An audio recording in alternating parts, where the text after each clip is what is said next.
I'm Charlene Stevens, the City Administrator for the City of Cottage Grove. Joining me today for Council Update is Councilmember Jen Peterson. Today we're going to talk about some of our housing and business development. Jen, welcome. Thank you. Thank you very much. Always happy to be here. Good. A couple of big projects that we've had in terms of housing and business development, and of course these fit in with our strategic goal of positioning the city for growth. But at the April 20th meeting, the council approved some redevelopment of the 80th Street crossing, and let's talk a little bit about that and share with residents what they can expect with the 80th Street crossing. So just so everybody knows, the 80th Street crossing, of course, is at the intersection of Hadley and 80th Street there over by Presbyterian Homes in the J. Will Liquors Center. We approved a preliminary and final plat for the 80th Street crossing area and the site plan for a neighborhood shopping center, basically redeveloping the northwest corner of that area. So it will be for a quick trip, a gas station with a car wash, and there'll be some other changes around there to make it a little bit easier and better for getting in and out of that area, on and off of 80th and on and off of Hadley.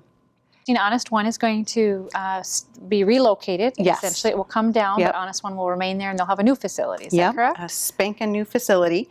Some of the existing mall will stay there, and some of it on the end will have to go away, but then some of it will stay there and it will be redeveloped, and they're going to do some fixing up of it on the exterior and possibly some mechanical fix-ups as needed.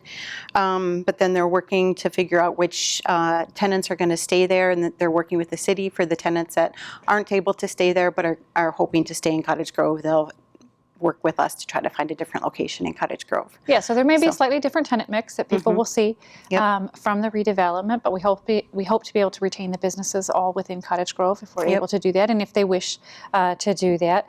The city did get a little bit of a grant from the South Washington Watershed District to assist on the project, about $27,300. Right, so that'll help with the water from the parking lot and what happens to that with the stormwater. And the quick trip will be about 5,500 square feet, and including the car wash. The Honest One will be about 4,800 square feet in the new part of the mall. And when can people expect to see construction? Early 2016, so this summer. All right, and then there's a housing project, and we've talked about this a little bit in the past. It's a senior affordable living, but if you want to give, maybe we can give a little bit of an update on the Dominium project and where that is. And so Dominium is going to be going in over there on the other side of the highway, and right off Highway 61 in the area that's near White Pines. And so Dominium is constructing a 184-unit affordable senior living rental housing.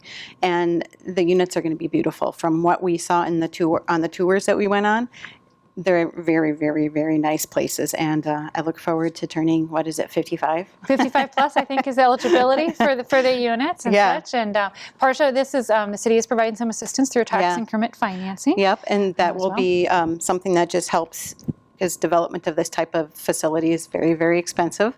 And in order to keep the units affordable, this type of incentive helps with that. So the tax increment financing goes for about 15 years and just helps to capture some rent, some tax subsidies to help with the rent for the tenants. Great. Well, there are a couple of great new projects coming in terms of housing and development.